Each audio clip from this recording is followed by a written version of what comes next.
தொடர்ந்து மூன்றாவது முறையாக இந்தியாவை ஆண்டு கொண்டிருக்கும் பிரதமர் மோடி தலைமையிலான பாஜக அரசு இதுவரை 3 முறை மட்டுமே பின்வாங்கியுள்ளது. முதலாவது பின்வாங்கல் குடியுரிமை திருத்தச் சட்டத்துக்கு எதிரான போராட்டங்களின் போது நிகழ்ந்தது.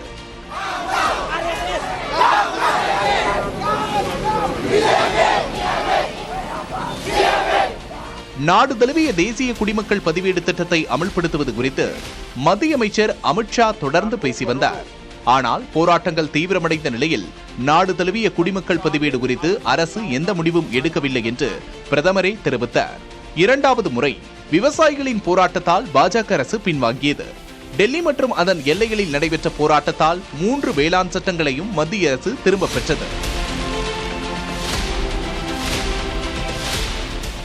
தற்போது மத்திய கல்வி அமைச்சர் பொறுப்பிலிருந்து தர்மேந்திர பிரதான் விலகியிருப்பது 3வது முறை. மாணவர்களின் போராட்டத்துக்கு பாஜக அரசு பணிந்ததற்கு அதன் ஆதரவு வட்டத்திலேயே போராட்டத்துக்கு ஆதரவு பெருகியதே காரணம் என்று கூறப்படுகிறது.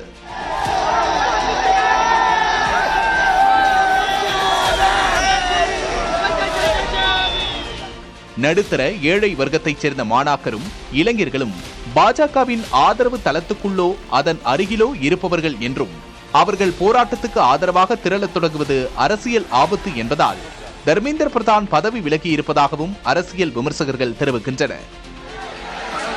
கன்ஃபார்ம்